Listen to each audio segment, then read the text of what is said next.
झारखंड लोकतांत्रिक क्रांतिकारी मोर्चार प्रमुख जयराम महतो आज जमशेदपुर पहुंचिल जो माइकेल जॉन ऑडिटोरियम में महासम्मेलनर आयोजन करा हलो और जनतार सीधा मुखामुखी हलेन।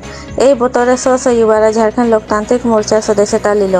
तारपर डुमरी विधायक जयराम महतो बोलें झारखंडे जखन तक जमीन आदिवासीদের पासे थाकबे लोक लात और जूता खाते थाकबे, उद्योगपति आदिवासीদের जमीन के लुटने थाकबे। तार जलाय हमें बोलें छिली जे हर आदिवासी 4टा करे छाना करो, दुटा क्रांतिकारी होक जिसे जिगर झीटा लड़ते पारुक। जमशेदपुर सुमित कुमार झा रिपोर्ट। ये औद्योगिक क्षेत्र है और ज़मीन अधिग्रहण से मामले बहुत ज़्यादा सामने आए और उसके बाद नियोजन संबंधित मामले आए, कुछ अन्य मामले भी आए और उन मामलों को लेकर उपायुक्त से लेकर कंपनी के प्रबंधक, महाप्रबंधक समेत तमाम पदाधिकारियों से हमने बातचीत की और जो भी बातचीत हुई वह सकारात्मक बातचीत हुई। कई जगह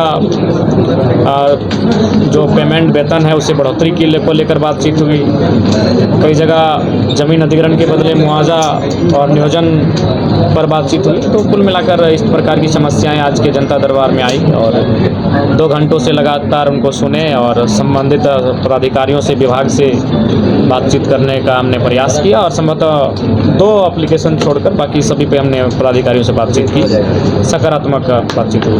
नहीं, हम लोग तो पूरे राज्य का भ्रमण कर रहे हैं और जमशेदपुर, कोल्हान, कोयलांचल का एक भावनात्मक संबंध है। दोनों जो क्षेत्र हैं, प्रमंडल हैं, दोनों का जो भौगोलिक स्थिति है, हालांकि कोयलांचल प्रमंडल नहीं है लेकिन कोयलांचल का जो सीमा है और कोल्हान की जो विषय हैं वो आपस में कनेक्ट करते हैं। यहाँ टाटा जमशेदपुर, तो वहाँ BCCL, CCL, जमीन अधिग्रहण, खनन, माइंस उद्योग, ये सारी चीज़ें आपस में एक दूसरे को जोड़ती हैं। तो इसलिए कोयलांचल में रहकर भी कोल्हान के दर्द को बहुत करीब से हम लोगों ने समझा है और अक्सर महीने में 1.5 महीने में कोल्हान की हमारी यात्रा रही है, विगत 3 वर्षों से रही है। स्पष्ट कहना चाहेंगे, झारखंडियों के पास ज़मीन है और यही हमारा सबसे बड़ा अपराध है। जब तक ये ज़मीनें हमारे पास हैं तब तक हम लोग इसी तरह मारे पीटे जाएंगे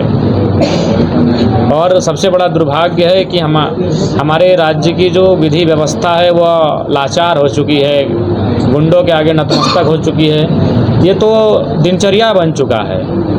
जमीन अधिग्रहण का मामला जहाँ भी आता है वहाँ हमें लाठी डंडा खाना पड़ता है, वहाँ हमें लात जूते खाने पड़ते हैं। ये दिनचर्या बन चुका है। इसलिए अब इस राज्य को भी आवश्यक है एक काउंटर आंदोलन की, जहाँ क्योंकि ज़मीन नहीं बचेगी तो फिर हमारा अस्तित्व ही नहीं रहेगा। हम भूगोल ही नहीं बचा पाएंगे तो संस्कृति और भाषा को कहाँ रखेंगे।